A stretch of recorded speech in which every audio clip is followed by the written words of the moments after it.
A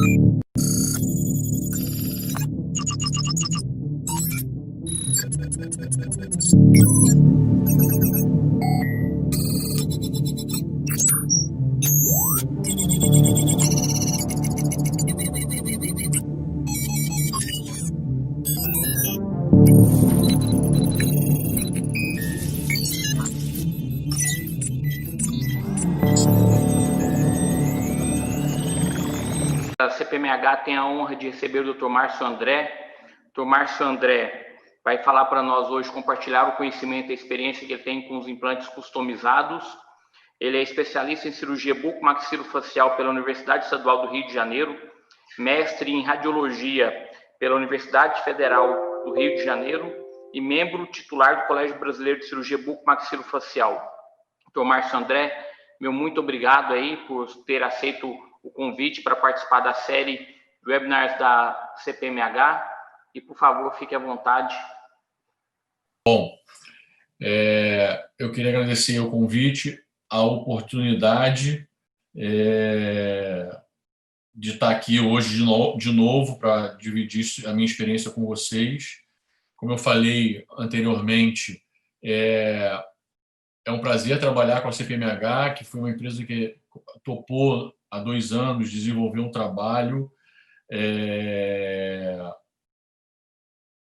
com implantes customizados, né? Isso é muito bom, importante. Essa relação profissional, uma empresa preocupada com o embasamento científico de novas técnicas cirúrgicas, e quem sai ganhando mais com isso no final é o paciente, porque o final de tudo é a melhora do tratamento e do resultado que a gente quer para os nossos pacientes. E com isso tudo, eu quero deixar claro que eu não tenho relação comercial nenhuma, a minha relação é basicamente científica, de trabalho, e eu vou mostrar para vocês o que vem sendo desenvolvido, como eu tenho participado desse processo. A gente sabe que quando a gente fala de maxilares atróficos, a gente está lidando com pacientes de uma idade mais avançada. Eu estava falando anteriormente que já é conhecido o mecanismo que a atrofia óssea dos maxilares se desenvolve.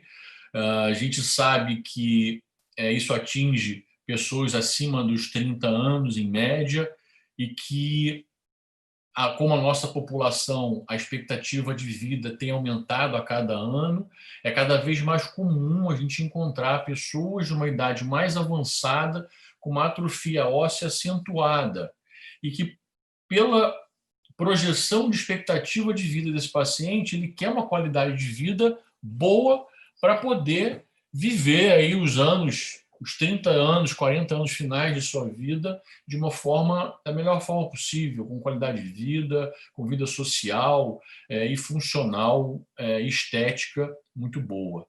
E a gente tem uma parcela grande dessa população de idade que foi tratada por uma odontologia mais antiga, que mutilou muito esses pacientes com perdas dentárias. E é comum a gente ver hoje no consultório pacientes com 60, 70, até 80 anos de idade, com atrofias maxilares bastante severas e com uma demanda de tratamento muito importante.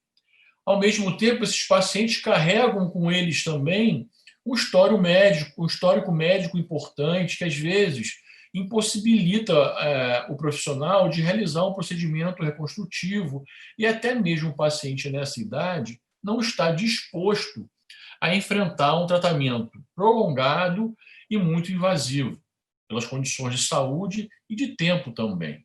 Então, nesses casos, nós temos diversas opções de tratamento para essa atrofia severa dos maxilares. A gente vinha ao longo dos anos tratando esses pacientes de diversas formas. E eu quero deixar bem claro no início da minha palestra, para responder uma pergunta no final da palestra. Eu acho que a gente tem que ter critério quando a gente vai tratar um paciente, quando a gente vai desenvolver uma metodologia de tratamento. Principalmente quando você tem várias opções de tratamento. E para a atrofia dos maxilares, nós temos diversas delas. Eu quero deixar bem claro que os implantes customizados não vieram para substituir qualquer tipo de tratamento. E hoje isso me preocupa, porque eu vejo começar a surgir algumas superindicações para a técnica, quando que, na verdade, ela complementa as outras indicações. A gente tem a prótese total como uma prótese e ainda tem indicação em alguns pacientes.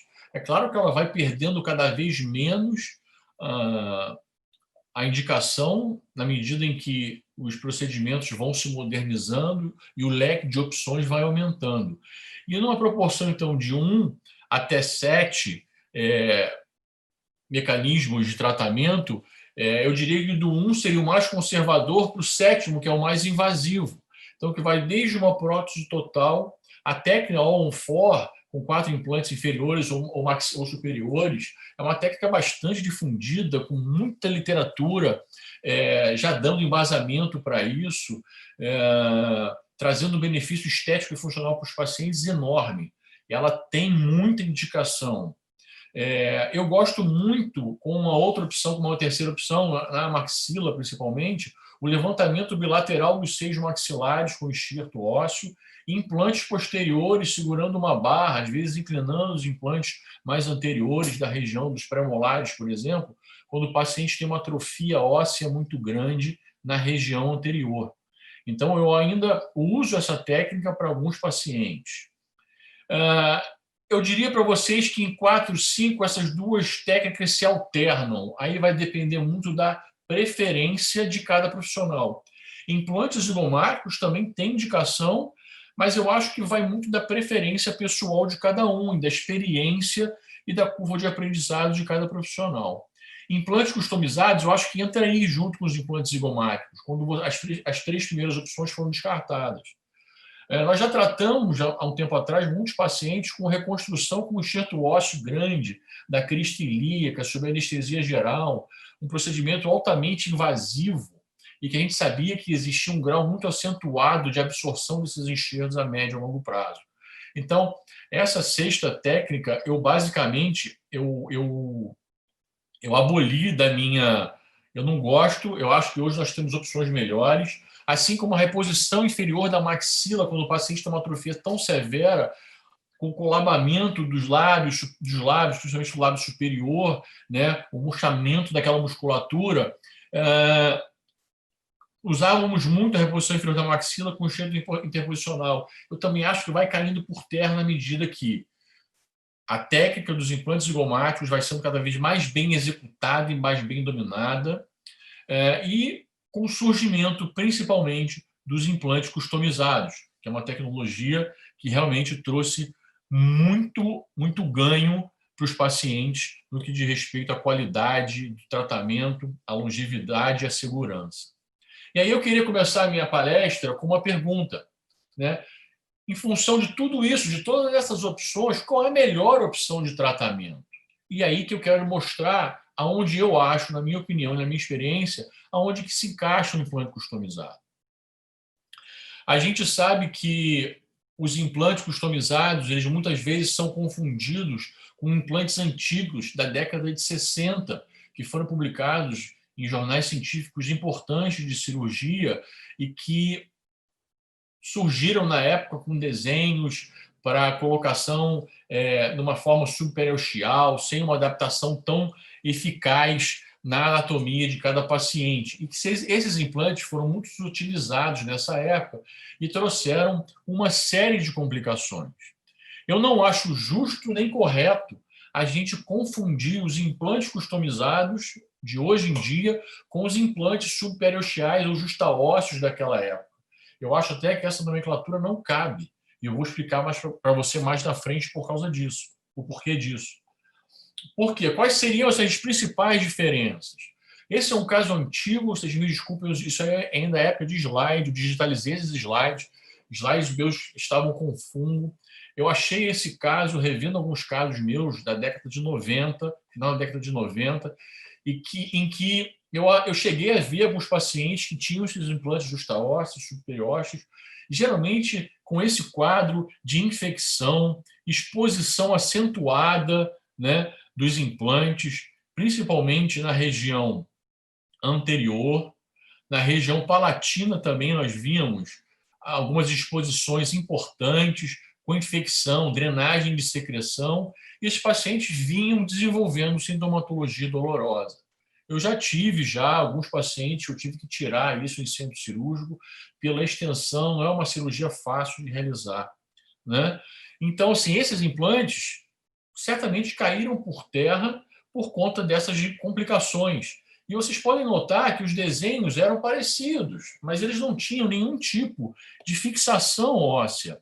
Eles não tinham nenhum tipo de adaptação na anatomia. Reparem só o gap que você tinha nas regiões, principalmente, que você tinha muita carga. Eram implantes que eram feitos em fundição, geralmente, sem uma superfície muito adequada. A pureza desse material não era avaliada e muito menos a resistência mecânica desse sistema era avaliada. Então, assim, eu acho muito diferente, né, do que a gente apresenta hoje. Eu vou mostrar para vocês o motivo disso daqui a pouco, quando a gente fala em implante customizado. E para a gente entender um pouquinho o que é um implante customizado, né, que é um implante específico feito para aquele caso, é claro, eu sempre gostei muito das imagens da tecnologia, por isso que eu fiz mestrado em radiologia. E, assim, para mim, a radiologia também ela vem junto e vem trazendo a odontologia, a cirurgia, junto com a tecnologia, ela caminha junto com toda essa tecnologia, porque através dos exames de imagem, do escaneamento dos nossos pacientes hoje, que a gente consegue desenvolver uma precisão muito grande no desenvolvimento dessas técnicas. Hoje, por exemplo, eu tive um exemplo, eu fiz uma biópsia numa paciente em que eu tirei medidas da tomografia, porque ela tinha uma lesão periapical entre raízes dentárias. Eu transferi as medidas da tomografia para saber aonde eu ia trefinar o osso para remover o fragmento para uma biópsia incisional. Então, esse grau de precisão a gente consegue trazer para o planejamento hoje em dia. Então, a gente tem que entender um pouquinho o que é uma manufatura subtrativa e uma manufatura aditiva. A subtrativa é um método de manufatura, de produção, que é o mais conhecido, que são as fresagens, os fresamentos. Existem diversos tipos de técnicas de manufatura subtrativa. Essa é a mais conhecida em odontologia, o torneamento, o fresamento. O fresamento de uma coroa, por exemplo, hoje, um CEREC da vida, aquilo é um método de manufatura subtrativa. E agora veio com a evolução a manufatura aditiva. O que é a manufatura aditiva? São as impressões 3D, que você pega o material e você transforma aquele material para produzir um objeto 3D. E essa manufatura ela evoluiu muito hoje em dia com o advento aí, com o surgimento das impressoras 3D de metal, como titânio. Hoje em dia a gente consegue produzir peças individualizadas em titânio.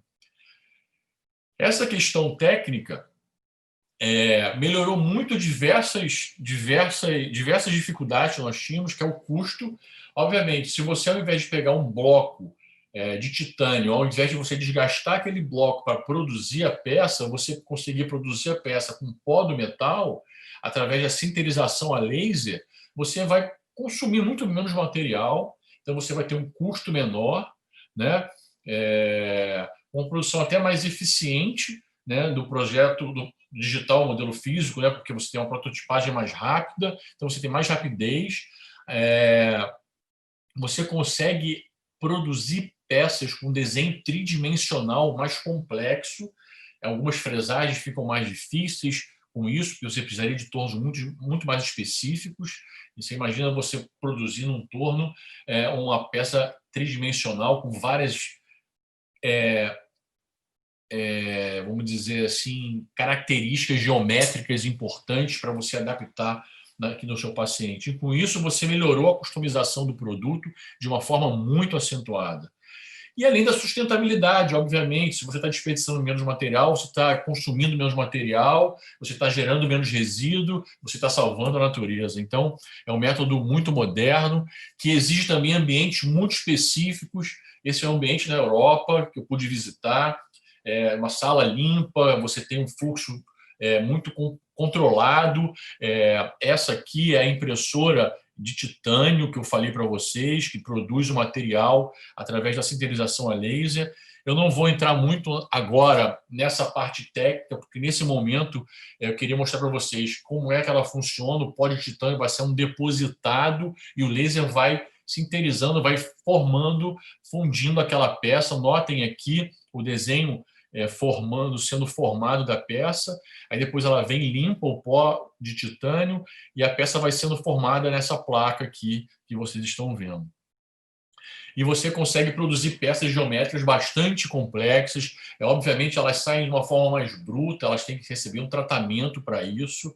E aí eu vou chamar agora o Rander para passar para vocês, em 5, 10 minutos, esse processo de produção, a importância do controle desse processo de produção, para aí sim eu mostrar para vocês a tamanha diferença, né, da produção desses implantes para os implantes subpreaxiais antigos, para vocês entenderem o quanto de ciência está envolvido, o quanto de controle de qualidade e tecnologia está envolvida nisso. André, eu acho que você pode assumir um pouquinho agora e depois eu volto para mostrar a parte clínica. Perfeito, doutor Márcio, obrigado. Vou compartilhar a tela um pouquinho com vocês. A ideia é que nós apresentemos aqui basicamente alguns aspectos inerentes ao processo de fabricação desenvolvido pela CPMH. Então, o que a gente pretende agora nesse 5, 10 minutos é apresentar o processo Fabril desenvolvido pela CPMH. Obviamente, a gente vai desenvolver uma linha de raciocínio muito superficial, muito mais para demonstrar para o clínico, para o cirurgião, para o dentista, o processo e o que está envolvido enquanto se faz um dispositivo implantável sob medida. Basicamente, a gente tem que entender o que é o implantais.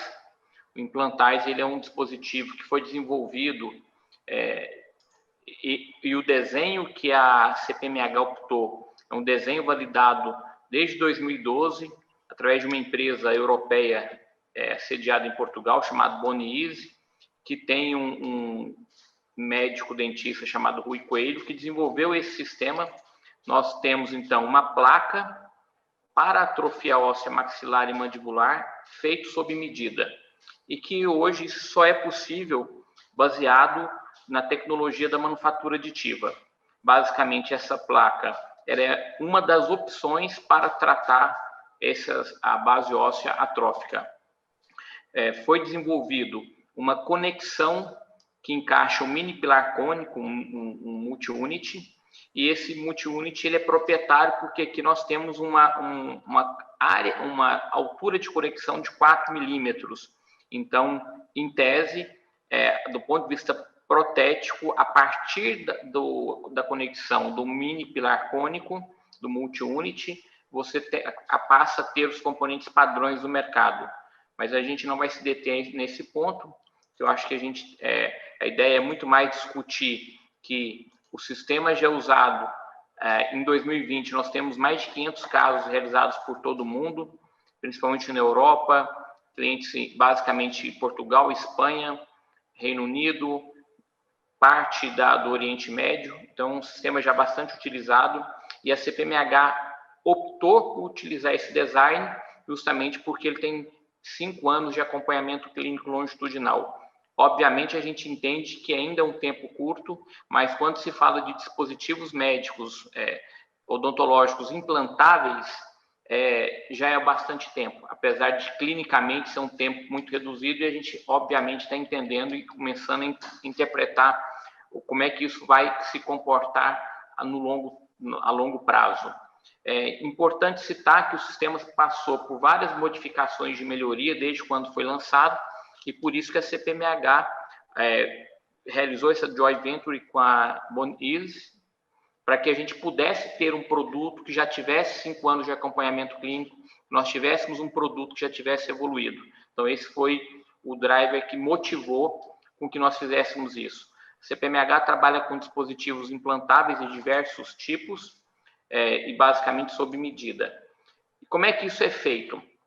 Quando se fala de processo Fabril, é muito importante ressaltar que existe todo um racional por trás disso, e antes de até mesmo de falar que vai ser iniciado o processo de produção, é feito o que nós chamamos de registro histórico do produto. Nesse registro histórico do produto ou do projeto, nós temos primeiro que definir qual material que vai ser utilizado, faça uma análise de riscos, se o produto vai ser fornecido estéril ou não estéril, e isso vai já definindo como é que deve ser os requisitos para que o produto possa chegar ao mercado. Esses requisitos passam-se por toda uma documentação e por uma validação, basicamente. E um dos requisitos que nós estabelecemos foi a biocompatibilidade e as características mecânicas e biológicas do material. Nós optamos, e que foi a mesma opção, e com isso também coincidia com o tipo de dispositivo realizado pela Boniease, nós fazemos pela impressão do pó do titânio, então trabalhamos com a metalurgia do pó, utilizando titânio e alumínio vanádio ou titânio grau 5, que tem alta resistência mecânica e boa biocompatibilidade, biotolerado. Depois que se faz um registro histórico do projeto, se faz o projeto propriamente dito. E aqui começa um desafio, porque aí nós vamos fazer um dispositivo que é personalizado, que é sob medida ou que é customizado, que é para aquele paciente. Existe, então, uma interação entre o cirurgião, a fábrica e o paciente. Obviamente que o planejamento envolve muito a fábrica, o projeto de engenharia envolve a fábrica e envolve o cirurgião. Envolve o cirurgião no sentido que o planejamento, em última instância, é um planejamento do cirurgião, no qual a fábrica apresenta para ele as opções e, junto com o cirurgião, define o melhor design. Há de se ressaltar que existem designs já validados e aí a gente também tem um limite de modificações no projeto, porque nós já validamos vários requisitos inicialmente. Do ponto de vista do cirurgião, vai ser feita uma avaliação do paciente, uma avaliação clínica através de exames laboratoriais, a tomografia, isso aí o Dr. Márcio vai falar com propriedade.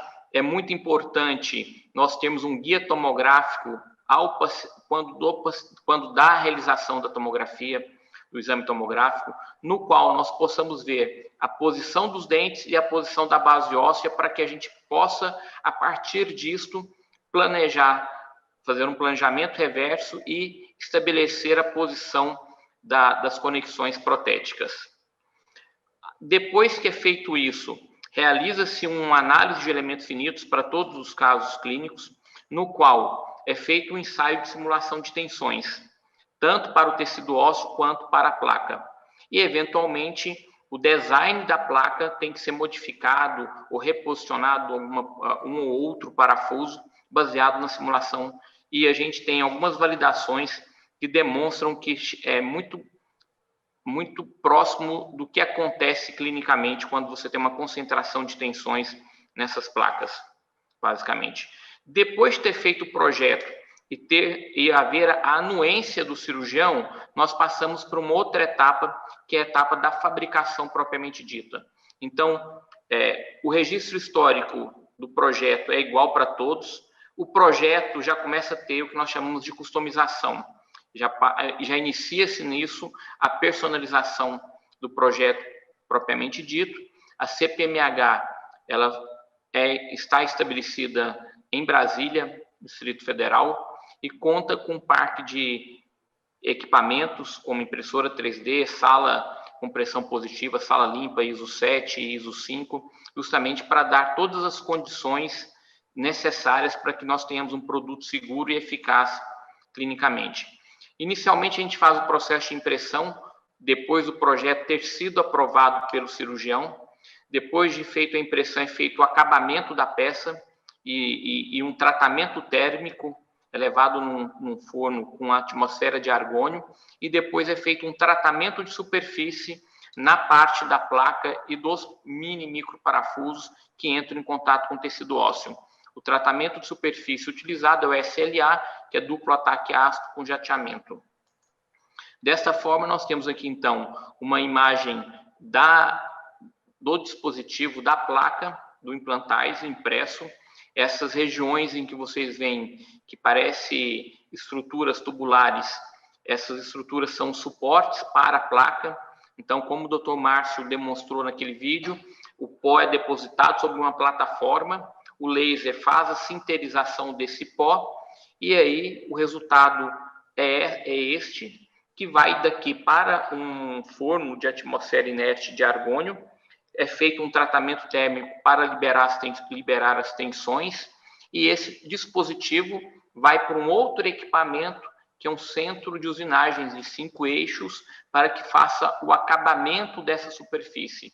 Então, o acabamento e a retificação das medidas. Nós trabalhamos com 0,001. Então, a gente trabalha o que nós chamamos aqui na casa do milésimo, em termos de precisão de manufatura. Que isso só é possível porque nós associamos duas técnicas produtivas, tanto a impressão quanto o acabamento numa máquina multi-eixo de usinagem. E aí nós temos aqui a placa num biomodelo, no qual nós temos a superfície de tratamento ácido, duplo ataque ácido com jateamento, é fornecido junto com o dispositivo um guia cirúrgico para se definir as perfurações, é enviado também os mini pilares com altura de 2 ou 0,5 milímetros, e esses mini pilares têm uma interface compatível com multi-unit como conexão protética.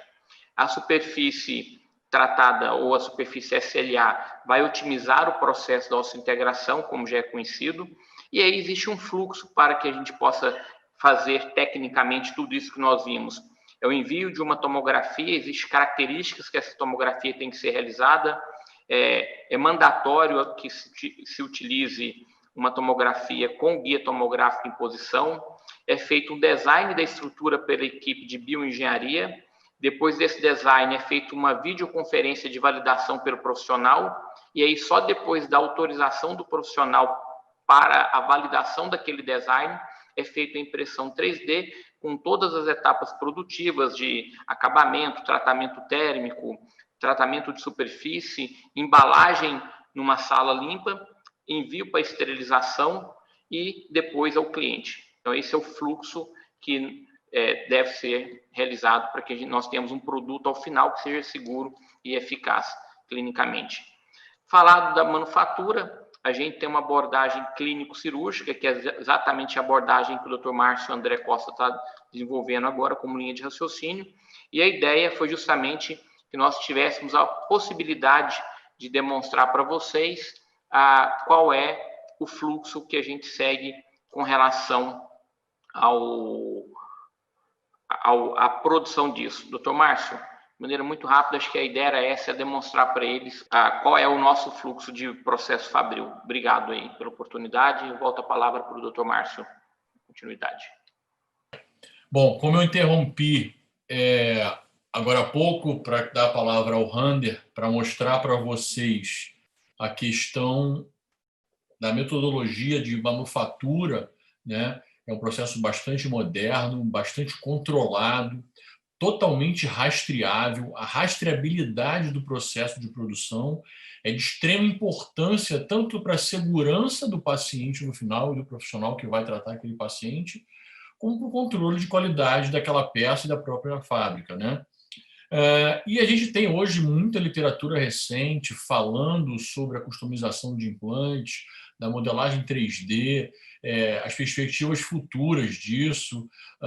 Esse é um trabalho bem interessante de 2014 e que o resultado, a conclusão dele é muito clara, né? E a gente está vendo isso se evidenciando hoje, 6 anos depois. É claro que a pandemia deu uma segurada no desenvolvimento de algumas coisas, mas os estudos continuam. Que a manufatura aditiva ela veio realmente para ficar. A customização de implantes não é mais futuro, é presente, e ela vai ser cada vez mais utilizada no espectro muito amplo de materiais. Hoje em dia já tem até implantes dentários sendo impressos em 3D, se vocês não sabem. Já tem empresa que já usando a manufatura aditiva para produzir implantes dentários, ao invés de usinar os implantes. Então, a gente acha ainda na literatura muita avaliação, inclusive esse é um trabalho interessante, que eles até usam a denominação superostial, que eu não gosto, que eu acho que é uma denominação errônea para esse tipo de implante. Para mim é implante personalizado, é a melhor nomenclatura. porque eles não são superosteais, eles são fixados no osso com parafusos. Esse parafuso também tem tratamento, a peça tem tratamento, eu vou falar sobre isso daqui a pouco. E esse trabalho avalia exatamente isso, formação óssea em torno desses implantes. Como esses implantes são produzidos com muita tecnologia, você consegue otimizar a interação desse material com o osso, com a superfície óssea, o que não acontecia com os implantes superosteais antigos. E conceitos novos vão surgindo, propostas de design, desenho, metodologia de fixação, e por aí vai uma gama enorme, muito grande de opções que vem trazendo aí reabilitação para pacientes que antes ficavam muito sequelados, principalmente aqueles pacientes que eram tratados com tumores, com ressecções grandes de tumores ósseos. Esse é outro trabalho falando da sinterização a laser dos implantes, para a produção dos implantes, um estudo retrospectivo, né, com 70 pacientes. Notem que você já tem, na Europa, principalmente, um número muito grande de pacientes sendo tratados dessa forma. É interessante vocês saberem que no Oriente Médio tem uma casuística absurda de casos. Eu tive a oportunidade, através da empresa europeia, a Bonise, de ter contato com pessoas dos Emirados Árabes, da Arábia Saudita, dos países que sofreram muitas guerras, né? Israel, por exemplo, e até pacientes da guerra do Vietnã. Hoje ainda tem pacientes que passaram por essa etapa, né, por essa fase da história, e tem muitas sequelas de lesões de guerra e estão sendo tratados, muitos deles, com implantes customizados. Então, a experiência deles com esse tipo de tratamento é muito grande. E esse estudo conclui isso, que dentro dos limites do estudo atual, né, número de pacientes, a aplicação de implantes customizados mostrou uma taxa de sobrevida desses implantes de 95,8% e um índice de complicações muito baixo. Notem que isso está sendo avaliado, apesar das limitações do trabalho estarem muito recentes, a casuística ser recente. E esse é um gráfico que eu acho muito interessante, que eu gosto de ver, um gráfico que avaliava, eu já vinha acompanhando, de 2010 a 2016, do número de hospitais formando, preparando laboratórios de impressão 3D dentro da unidade hospitalar, né? Com pessoas trabalhando com planejamento tridimensional, computadorizado de peças para tratar alguns pacientes que antes não tinham tratamento. Eu não tenho ainda, não tive, eu procurei até para saber se já tem esse estudo mais atualizado, incluindo aí os últimos 4 anos. Eu tenho certeza que isso aí vai triplicar, no mínimo, o número de hospitais nos Estados Unidos e Europa que tem essa tecnologia. E aí surgiu alguns trabalhos mais recentes, trabalhos na Bélgica. Eu gosto muito de citar o Momaert, foi uma pessoa até que me orientou no trabalho que a gente desenvolveu, o primeiro caso que a gente desenvolveu de implante customizado na CPMH, antes de chegar até o Implantize, que ele já vinha desenvolvendo algum trabalho para tratar alguns pacientes com atrofias ósseas severas. Ele vinha propondo alguns desenhos de próteses customizadas, começou a desenvolver isso, começou a usar em pacientes. Ele relata complicações diversas com esses pacientes, principalmente na maxila, algumas complicações de comunicação bucosinusal com alguns pacientes, alguns casos de exposição e infecção também. E ele foi evoluindo, ele depois publicou outro trabalho dizendo dos aperfeiçoamentos que ele adotou na técnica anterior e que otimizou o resultado dele.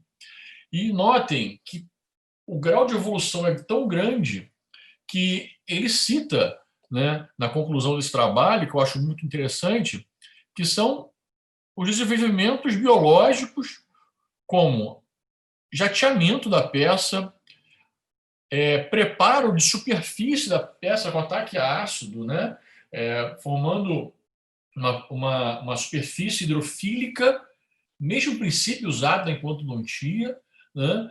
Ele mudou o desenho, desenvolveu uma superfície muito mais polida na parte externa, e a superfície que fica em contato com o osso com algum tipo de ativação e tratamento de superfície para ter como se fosse uma ósseo-integração daquele implante com a superfície óssea.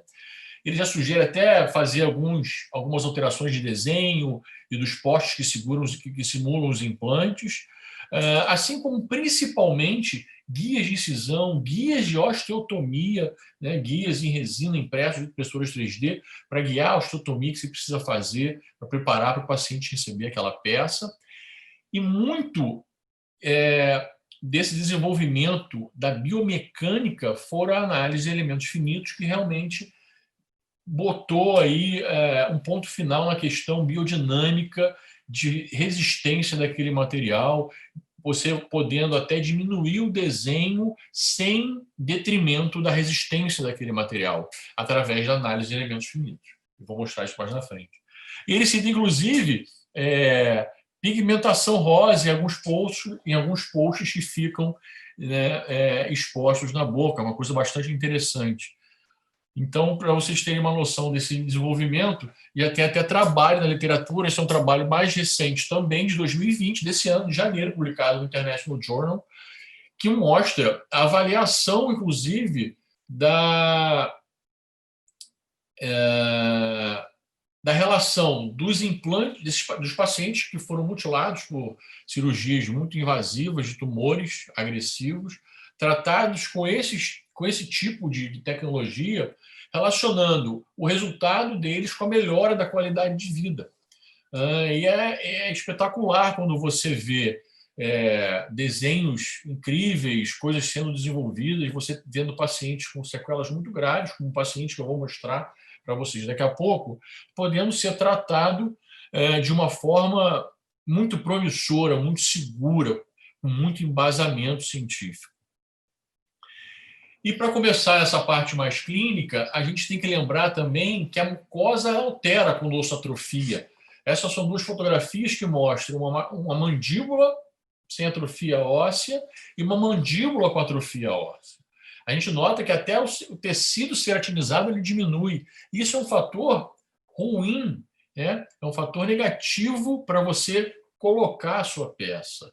É claro que é sempre bom você deixar as áreas expostas daqueles posts que simulam os implantes, que seriam onde você vai encaixar os multi-units, os mini-pilares, e você deixar em área de gengiva inserida. A gente sabe que isso vai trazer mais segurança no controle bacteriano daquela região.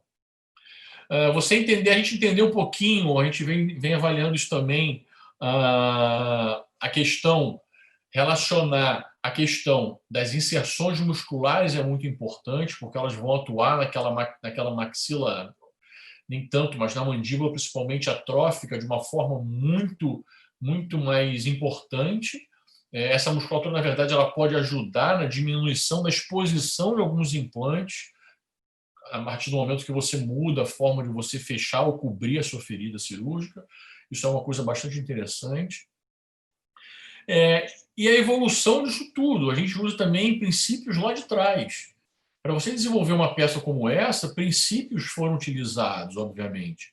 A gente traz princípios da cirurgia ortognática, da cirurgia de fixação das fraturas faciais da cirurgia, né? Que são os pilares faciais, né? Esse princípio ele foi adaptado para desenvolver o desenho das peças.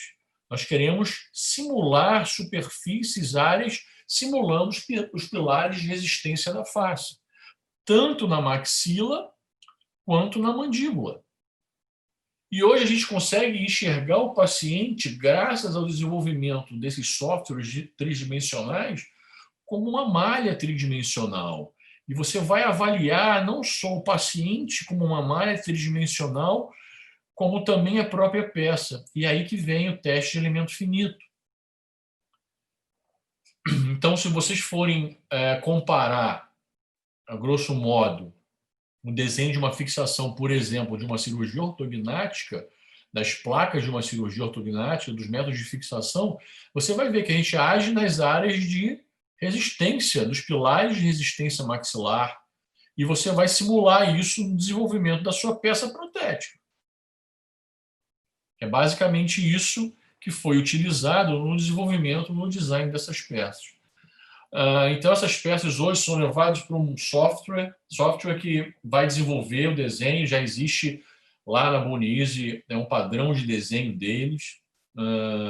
Esse desenho, esse design vem sendo cada vez mais desenvolvido. Hoje em dia, a tendência é a gente tentar enterrar um pouco mais as regiões onde vão receber os mini pilares, para você evitar a exposição na boca.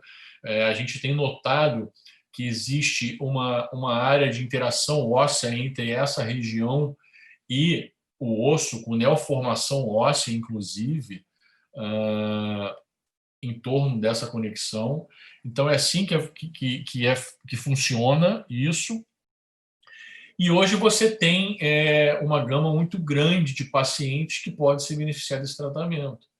Então, a gente tem que trazer para cá também um pouco do conhecimento da implantodontia para produzir um planejamento reverso.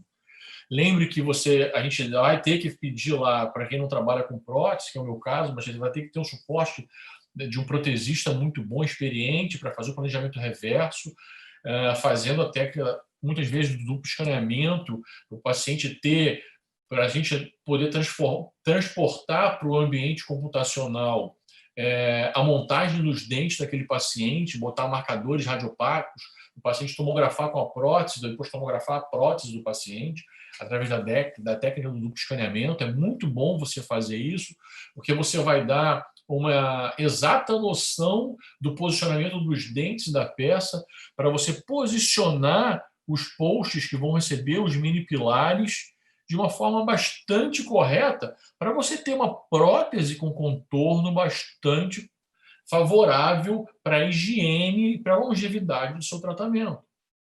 Além disso, a gente consegue fazer guias cirúrgicos que vão guiar o cirurgião na hora de fazer pequenas osteotomias para adaptar melhor a peça, de forma que ela não fique sobressalente, que ela não fique com sobressaltos na região, por mais customizada e personalizada que ela seja. Então, a gente conseguindo trazer esse nível de precisão, vocês podem notar por essa tomografia, que a adaptação a uma tomografia pós-operatória de uma peça customizada é muito grande. Você não vai ver o gap que você via naqueles implantes antigamente, os subperiosteais. Olhem a adaptação que nós estamos notando nessa peça. Inclusive, a gente avalia no planejamento a área para inserção dos parafusos, para você conseguir avaliar o comprimento do parafuso e a área onde você vai ter parafusos ancorados em áreas mais corticais possíveis, para garantir uma segurança maior para o seu tratamento. Eu gosto muito de trazer esse vídeo, que eu sou um adepto, sou um fã, eu uso no meu dia a dia. Esse, para mim, também é outro divisor de águas. Eu trouxe, eu inseri a técnica da piezocirurgia na minha vida profissional há quase 5 anos e não largo mais dela.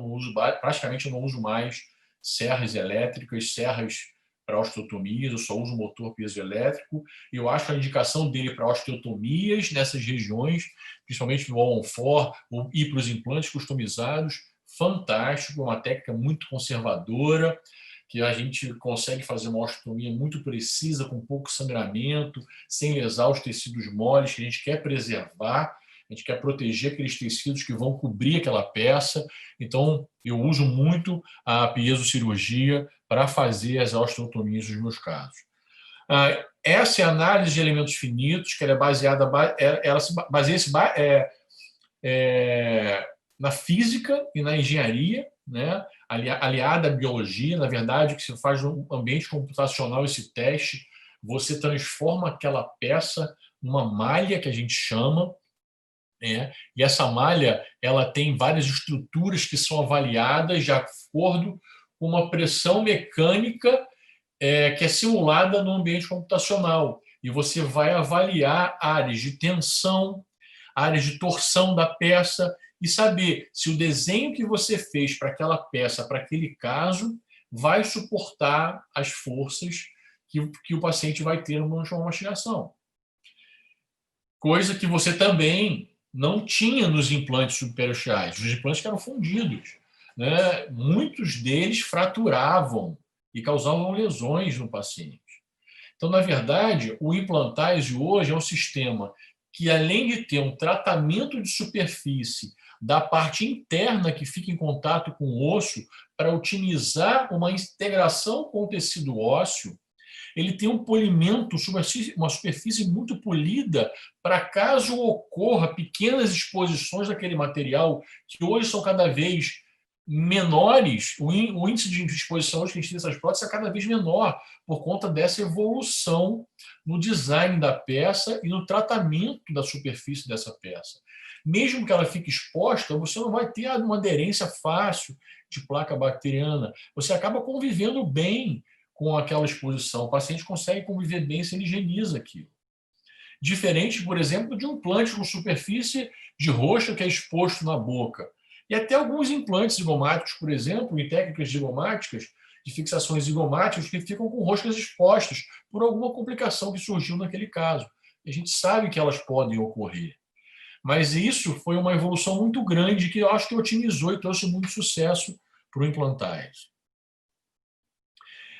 As áreas de ancoragem palatina também diminuíram muito a força aplicada na parte mais vestibular, na parte cortical externa, neutralizando algumas forças de tração na maxila principalmente, assim como na mandíbula.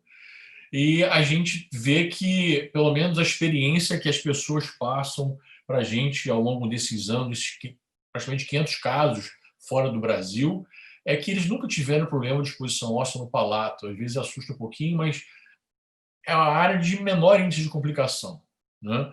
E então, com esse tratamento de superfície que se atingiu hoje, a gente consegue realmente um índice de sucesso muito grande. Assim como na mandíbula, né? O desenvolvimento de um design mais delicado. Hoje, com análise de elemento finito, a gente conseguindo fazer peças cada vez mais delicadas e menores, a gente vai, a tendência, eu acho, que é evoluir cada vez mais para a gente garantir o sucesso. E esse é um trabalho também muito fresquinho, que foi publicado em abril desse ano. O pessoal lá da Europa, um grupo conjunto de até pessoas conhecidas, o pessoal da Universidade do Porto, algumas pessoas conhecidas de lá, o pessoal da Catalunha, em Barcelona, desenvolvendo um trabalho em conjunto, multicêntrico, avaliando a superfície de tratamento. Nesse caso, não é de implantes customizados, mas são de malhas de titânio para enxerto, malhas de titânio customizadas, que utilizam a mesma tecnologia que é utilizada para a construção, para a fabricação desses implantes customizados, né? O mesmo titânio, o mesmo metal, a mesma impressora, é a mesma tecnologia. E eles só fizeram uma análise da superfície final de acabamento, da superfície externa, para avaliar. E o Implantize obteve a melhor superfície dentre 3 grandes marcas europeias. E isso foi um trabalho que realmente trouxe um embasamento científico mostrando que o polimento das peças está no caminho certo. Então, esse seria um desenho esquemático da sequência do Implantize, né? A gente tem guias cirúrgicas desenvolvidas para você poder transferir essa osteotomia para adaptar melhor os postes, né, que recebe os mini pilares. Essa peça ela é adaptada na maxila. Todos esses parafusos eles são avaliados na tomografia no paciente, no biomodelo, com relação à área de contato ósseo, à área de inserção, para pegar o osso mais cortical possível, mais fixo, né? Assim como tanto na região zigomática, como na região da maxila, do pilar canino, assim como na região palatina, para que a gente consiga chegar ao ponto de fazer carga imediata. Todos esses implantes customizados eles podem receber carga imediata das peças, né? Esse que é o intuito, é de levar para o paciente a prótese já pronta. A gente quer chegar nesse ponto. Então, os diferenciais hoje principais do Implantize são a customização, esses princípios biomecânicos com análise de elementos finitos, o tratamento de superfície é um advento, uma evolução muito grande, né, das peças, o planejamento guiado proteticamente, com planejamento reverso, isso é muito importante. A gente quer bater nessa tecla, a gente vê muita gente querendo, às vezes, pular essa etapa, mas a gente acha, Ju, isso muito importante para o sucesso do seu caso. A customização, esse design refinado é um grande diferencial também. A economia de material na produção pela manufatura aditiva e a sustentabilidade, obviamente, também são muito importantes. E a biocompatibilidade do titânio grau 5, como ele falou. Para a gente finalizar com o caso e mostrar basicamente algumas considerações técnicas, eu queria só apresentar esse caso para vocês. Esse é um caso, foi o primeiro caso de implante customizado, provavelmente o primeiro caso no Brasil, um dos poucos casos no mundo para reabilitar um paciente que praticamente perdeu a maxila com um acidente com projetil de arma de fogo. Esse é um policial militar da Polícia Militar do Estado do Rio de Janeiro, que sofreu um tiro de fuzil numa operação no Morro do Alemão em 2017. Esse policial sofreu um tiro transfixante que entrou por um lado, saiu pelo outro. Ele tinha uma perda de projeção maxilar muito importante, com uma rotação da mandíbula no sentido anti-horário. Essa perda de projeção trouxe muitos problemas estéticos e funcionais para ele. Vocês vão ver aqui, esse paciente ele perdeu a maxila, ele não tinha osso, ele sofreu uma mutilação, foi um paciente que foi internado no CTI por quase 30 dias, em coma induzido, para poder sobreviver, entubado. Ele sofreu fraturas na região zigomática, na região orbitária, que foram tratadas, assim como na região da mandíbula, por onde o projétil perfurou e transfixou nesse sentido, explodindo o terço médio facial dele. Essa é a maxila dele, não existe maxila, só existe o zigomático, o zigoma e o osso nasal aqui. Esse paciente tinha várias complicações pós-cirúrgicas, com sequelas importantes, com comunicações bucosinusais e buconasais importantes. É um paciente que não tinha palato, né? Esse paciente teve a ferida cirúrgica dele, esse é o aspecto clínico depois das duas cirurgias feitas nele inicialmente, que foi feita rotação de retalho da mucosa jugal para fechar o palato dele, que rompeu. Isso não é osso, isso é tecido mole, fibroso, que formou na cicatrização, mas existiam ainda comunicações de fístulas buconasais e bucosinusais importantes, né? E que tinham que ser tratados também. Esse paciente que se alimentava, saía alimento pelo nariz, ele se queixava disso e tinha uma fibrose cicatricial muito grande.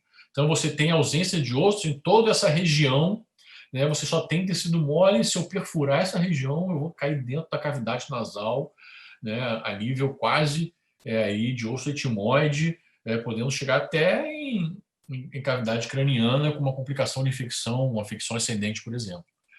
Então, nós tínhamos esse desafio. Esse seria o posicionamento real e adequado do rebordo dele ausente. Notem que nós temos aqui muito tecido mole, né, e fibrose cicatricial. Então, o desafio era muito grande, as limitações eram muito grandes, e eu sou uma pessoa que gosta de desafios, e eu resolvi assumir esse desafio quando me pediram para assumir esse caso. E eu encontrei na CPMH a primeira empresa que quis comprar essa briga para desenvolver alguma coisa customizada, trazendo para o Brasil aquele modelo que estava sendo usado pelo Moma Hertz na Bélgica, com quem eu tive alguma oportunidade de ter contato e me ajudar em algumas dicas. A gente, então, enumerou aí os principais desafios desse caso, que era restaurar a estética e a função desse paciente, restaurar o suporte labial, né, para você conseguir recuperar essa estética. Ele tinha muita alteração na fala, tinha muita dificuldade de falar. Tratar as comunicações nasais e sinusais. Prevenção de infecção durante esse procedimento era também um grande desafio, porque você tinha várias cavidades em comunicação. Ele tinha que prevenir que essas comunicações se aumentassem, né, no procedimento cirúrgico subsequente. E avaliar as vias aéreas. O paciente que ficou entubado no CTI durante muito tempo, que sofreu traqueostomia para ser tratado. E a gente sabia que o desafio tinha que ser vencido para a gente alcançar o sucesso, e isso nos forçou a encontrar uma solução para o problema que estava diante da nossa frente, né?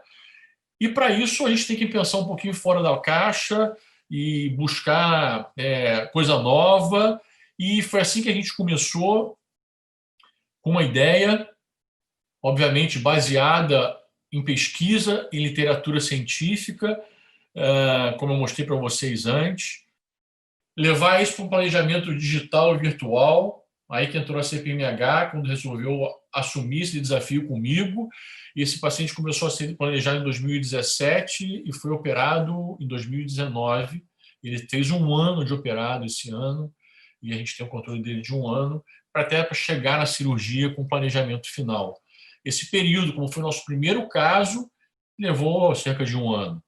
E para vocês verem como esse desenvolvimento é muito complexo, essa peça foi feita, sofreu vários... Esse foi o primeiro desenho da peça, quando a gente fez. Essa peça sofreu várias modificações de design, porque a gente tinha receio, não sabia como que ia ser isso, para levar isso, transferir isso para o paciente no centro cirúrgico, né? Tinha muitas limitações. A minha preocupação era até fazer uma peça muito grande, uma peça única. Eu não ia conseguir adaptar ela, porque eu ia ter que ir até a região zigomática. Eu queria evitar acessos extraorais muito grandes, eu queria fazer tudo por acesso interno. Então eu vou acelerar um pouquinho. Nós trouxemos o planejamento reverso para esse paciente, para ter uma ideia de onde seria o posicionamento da arcada. Nós fizemos uma prótese, olhem que é uma prótese que era chapeável, é reta, é chapada, ele não tem palato, então nenhuma prótese vai ficar nele. Mas nós aproveitamos isso para transferir isso para a tomografia, para saber a altura da mucosa, do posicionamento da mucosa desse paciente, para poder ter uma ideia da dimensão da peça e aonde iam ficar os posts daquela peça. E nós depois desenvolvemos mais ainda o design para tentar diminuir as arestas vivas para evitar a exposição, porque qualquer exposição nesse paciente ia ser uma complicação bucosinusal importante de difícil tratamento, né? Então essa peça foi sofrendo vários desenhos. Nós desenvolvemos aí o posicionamento da peça em função do planejamento reverso daquela prótese. Nós fomos desenvolvendo mais a peça, evoluindo com o desenho, submetendo a teste de elementos finitos, e aproveitamos e desenvolvemos uma prótese provisória para ele, que era só estética, era só para ele poder apagar da imagem na cabeça dele. É um paciente que o filho tem uma enteada que não queria nem reconhecer mais ele, chorava quando olhava para ele. O paciente só saía de máscara na rua quando saía, porque não conseguia sair de casa. Então, essa prótese trouxe um pouquinho da autoestima para ele, de poder sair sem máscara na rua. Apesar que essa prótese não é funcional, é só uma prótese estética. Notem a quantidade de adesivo para a prótese que tem aqui, para só ficar. Ela, mesmo com adesivo, ela soltava um pouco quando ele falava, mas ele já podia sair como uma pessoa normal na rua. Mas, obviamente, não dava para se alimentar. Ele só se alimentava por líquidos. Então, essa peça foi submetida para análise de elementos finitos e, pasmem, assim, várias áreas de fraqueza da peça foram encontradas. Nós fomos evoluindo o desenho, nós tivemos algumas reprovações da peça na análise da engenharia, da bioengenharia, com a análise de elementos finitos. Aí nós passamos a fazer os testes com a barra adaptada e notamos que isso mudava muito a resistência da peça. Começamos a transportar isso para o estudo, para analisar o quanto que isso poderia ajudar na resistência de todo o frame, aí, para a gente saber como que isso funcionaria biomecanicamente. E notamos uma grande evolução na resistência da peça. Nós tínhamos ainda uma fragilidade da peça na região nasomaxilar, que era uma região que tinha pouco osso. Aqui a gente não podia errar, porque não teria outra opção de perfuração para fixação do parafuso que não fossem essas aí selecionadas, porque não tinha osso naquela região. Infelizmente, essa peça foi novamente reprovada, até nós chegarmos no desenho final, que foi finalmente aprovado, com muito estudo, muito sacrifício, alteração na peça, alteração de perfil, de espessura da peça, para a gente tentar aumentar a resistência naquelas áreas. Então, notem, aquela área anteriormente fragilizada que podia deixar essa peça suscetível à fratura, nós tivemos que, no design da peça no ambiente computacional, aumentar a espessura para ver se nós obteríamos a resistência dentro de uma escala da análise de elementos finitos para conseguir uma peça eficaz e finalmente aprovada.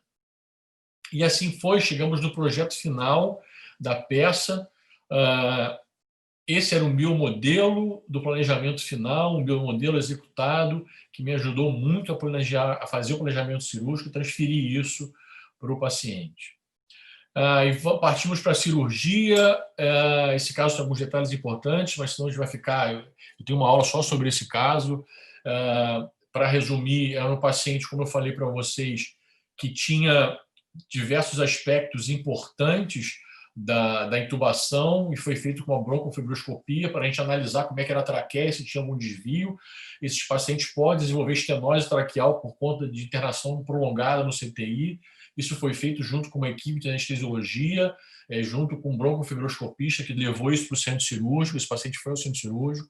Essa foi uma intubação muito segura, uma intubação feita, inclusive, pelo nariz, porque pela boca o tubo atrapalharia os nossos acessos cirúrgicos e não deixaria que a gente operasse esse paciente de uma forma com qualidade, segurança, de uma forma satisfatória. Esse é o acesso cirúrgico, totalmente intraoral. O grande desafio era colocar a fixação do primeiro segmento com acessos cirúrgicos mais para a mucosa, para evitar acessos cirúrgicos palatinos, para evitar, consequentemente, exposições daquela região buco-nasal e buco-sinusal. Então, nós trazemos a musculatura para essa região, para tentar aumentar a espessura daquele tecido para evitar exposições finais na sutura. Notem que isso aqui é tecido que foi trazido aqui do lábio do paciente com musculatura para fechar essa região. Então, aqui nós temos exposição da cavidade nasal, duas exposições de cavidade nasal, né? Aqui nós temos a fixação dos dois segmentos já, obviamente sem a barra, nós estabilizamos. Foi muito difícil a estabilização desses dois segmentos, porque foi quase impossível a gente levar já uma barra pré-fabricada. Nós preferimos deixar... Eu já pensando como uma pessoa... Eu sou cirurgião muito cuidadoso quando eu penso assim, nas possibilidades que podem acontecer durante a cirurgia. Eu falei, eu vou levar aqueles posters de transferência, porque aquilo pode me ajudar se aquele tecido demaciar, e os mini pilares seriam cobertos pelo tecido se eu não tivesse levado. Isso me ajudou muito. Eu deixei esses transfers para poder evitar que os posters fossem cobertos pelo edema tecidual.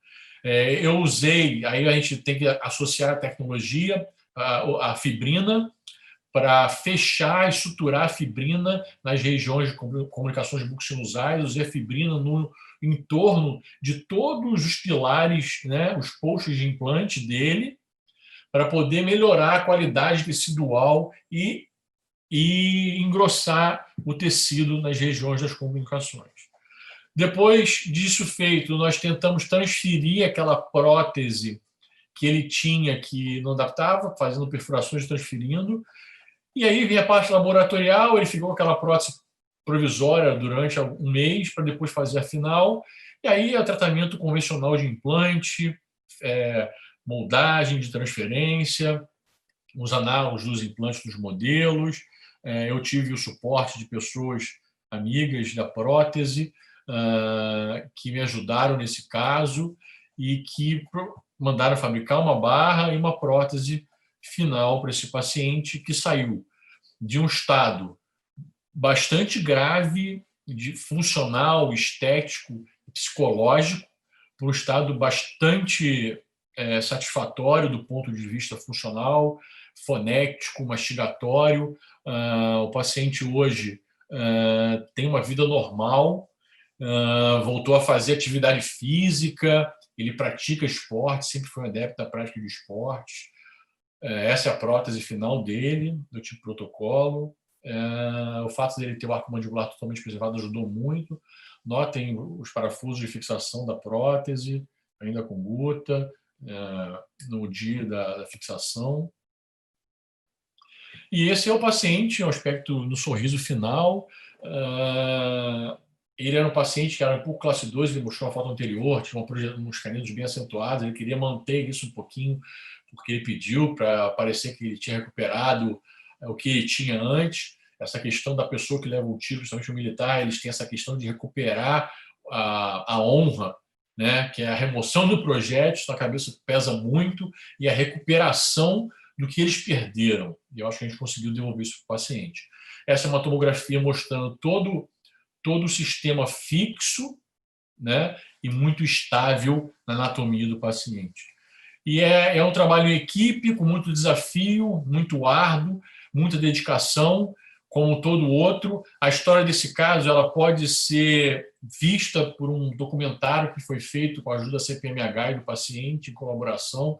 É um histórico bem interessante. Se vocês escanearem esse QR Code, tem 2 vídeos, um vídeo 1 e um vídeo 2, com a história desde o início. Ele conta a história dele, é muito impactante, muito interessante, muito emocionante de se ver, porque para a gente ver o quanto que a gente pode mudar a vida e o destino de uma pessoa com um trauma como esse. E aí entra o Implantize, na minha opinião, que é a evolução de todo esse princípio, né, que traz um dispositivo para casos, se eu for comparar com esse, é um caso muito mais complexo, a gente precisa aí da maxila, você não tem um rebordo, obviamente, aquele era o caso extremo, mas é importante a gente mostrar em que ponto pode se chegar, né, com essa tecnologia que parece sem limite, né? Foi na semana passada, era para ter ocorrido em Berlim, o EAO, que é o Congresso Europeu de Osteointegração, e foi transformado, obviamente ninguém pôde ir porque foi cancelado, ele foi transformado num congresso digital, e que já se falava em impressão, em bioimpressão, ou seja, impressão de tecidos, né? A gente já estão querendo imprimir enxertos customizados, a coisa está evoluindo de uma forma absurda. E a gente vai chegar próximo disso muito, muito em breve. Então, esse é mais um caso que vai ser operado em breve por mim. É um planejamento que a gente está fazendo ainda, do Implantize. A tendência agora é a gente ter cada vez mais casos operados aqui no Brasil com essa tecnologia. Já tem casos em preparo, alguns poucos casos operados, mas assim, a gente está vendo como muito promissor.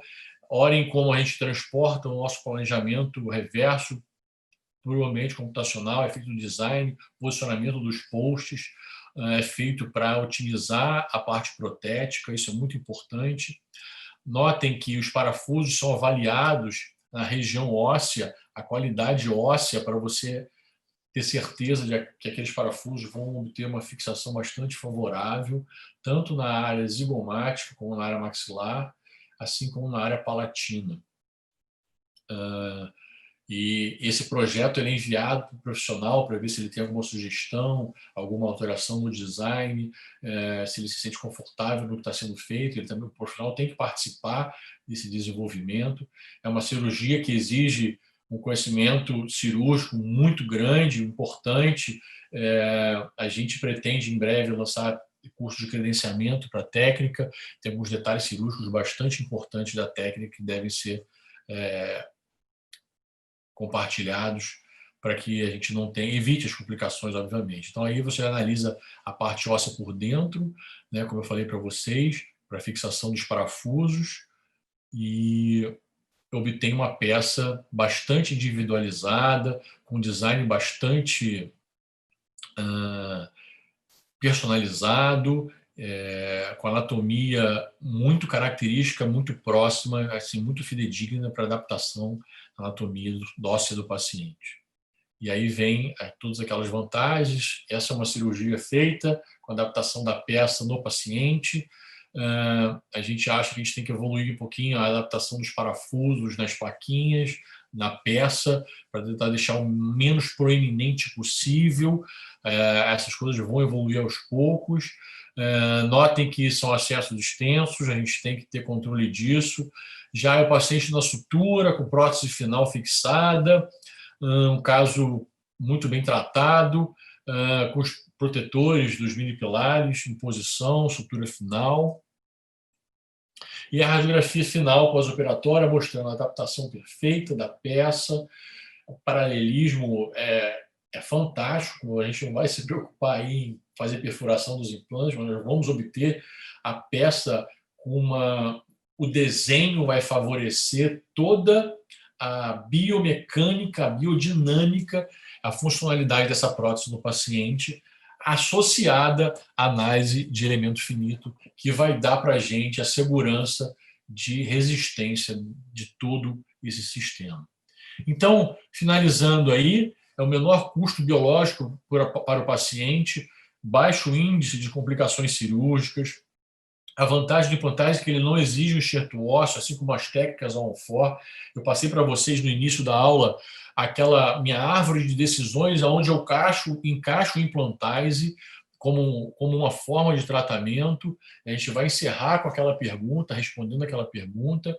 É uma cirurgia com uma reabilitação do mesmo procedimento, né, com carga imediata, personalizado, com desenho que vai respeitar a anatomia óssea do seu paciente e com apoio no planejamento cirúrgico reverso, produzido em impressoras extremamente avançadas, das mais modernas do mundo hoje.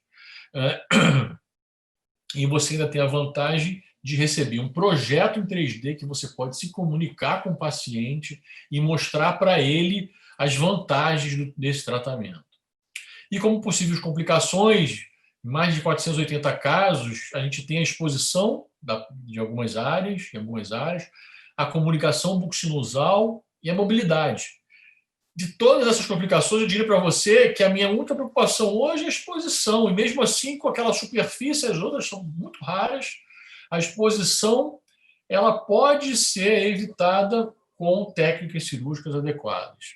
A comunicação bucosinusal e a mobilidade são muito raras, baseado nesse planejamento com guias cirúrgicos que é feito hoje. Então, respondendo à pergunta inicial, qual é o melhor tratamento, opção de tratamento para os maxilares atróficos? E respondendo a vocês, eu diria que numa ordem, para mim hoje, da menos invasiva para mais invasiva, é aquela ordem que eu mostrei para vocês. Eu coloco hoje os implantes customizados, o implantase, como a quarta opção.